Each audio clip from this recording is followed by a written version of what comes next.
Hi guys! Hello! Today, meron akong isi-share sa inyo na pwede nating pagkakitaan gamit ang Facebook Reels. At simple lang ang gagawin natin. Katulad din ng mga ibang pinupost natin na Reels. Dito ay magpo-promote lang tayo ng product ng Shopee or Lazada. At ipopost lang natin ito sa Facebook Reels. So, itong mga video na to ay mga sample lang ng mga na-i-post ko na sa Facebook Reels. So, ito kahit wala kang puhunan, pwede mong i-promote yung mga product na ito.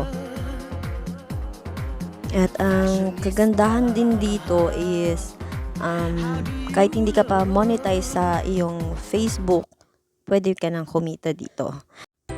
Kailangan lang nating mag-register sa Involve Asia at maging member ng affiliate marketing.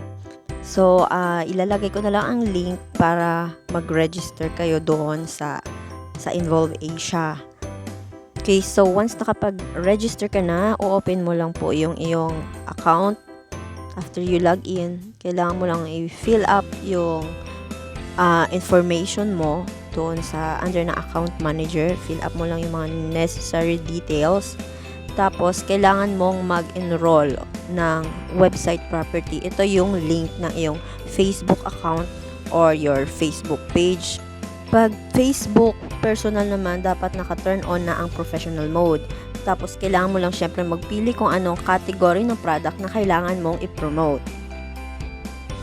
Then, naantayin mo lang syempre na maging active ang lahat ng iyong property bago ka makapag-start ng promote ng product. At syempre, huwag mo rin kalilimutan na i-fill up yung sa property details, paano maglagay dito ng inyong link.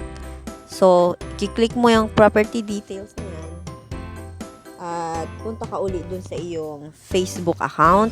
Makikita mo dyan yung profile link, ika-copy mo lang yan at ipipaste dito sa property URL mo.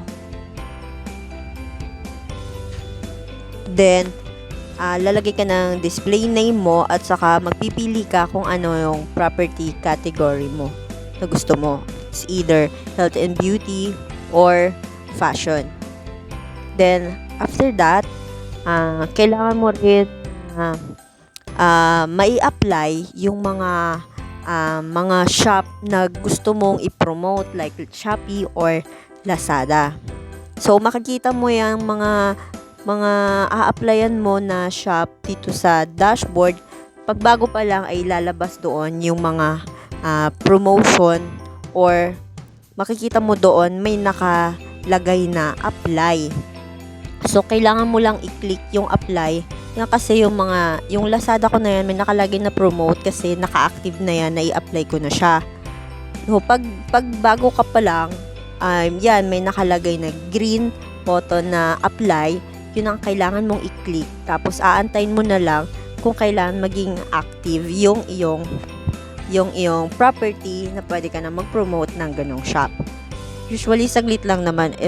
Parang umabot lang sa akin na wala pang 24 hours ay naging active na din. Ganon din yung sa pag-active ng aking property. Wala pang 24 hours, naging active na siya. At syempre, pinaka-importante, huwag mo rin kakalimutang i-fill up ang iyong payment method. Pwede kang pumili ng bank transfer or PayPal. Sa akin kasi ginamit ko yung wire transfer. Okay, so pag naging okay na ang iyong property at yung mga kailangan mong i-promote na shop, pwede ka nang mag-start mag-post sa iyong reels. But first, you need to choose anong product ba ang kailangan mong i-promote or gusto mong i-promote. So, pupunta ka sa anong shop. Like, for example, this one sa Lazada. Ito yung napili ko, yung perfume.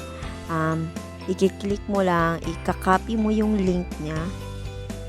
Pag na-copy mo na yung link, ay kailangan mong bumalik dito sa iyong app Involve Asia. At kailangan mong i-click yung promotion, tapos yung deep link generator.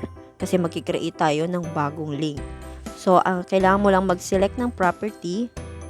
Kung marami kang property, pipili ka kung anong property ang ilalagay mo yung promotion. Then, i-paste yung Lazada na link at lalabas doon yung yung ilang commission yung marireceive mo sa product na ipopromote mo. And then you click the generate deep link at ikakopy mo lang yon.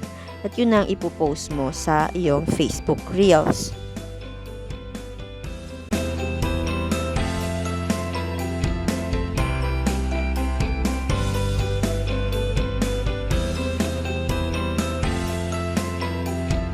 So, once na meron ka ng video para sa iyong Facebook Reels, syempre, yung usual din na ginagawa mo sa pagpo-post ng Facebook Reels ang gagawin mo. For example, ito, ang napili kong video para sa aking product promotion. So, yan, meron na akong video.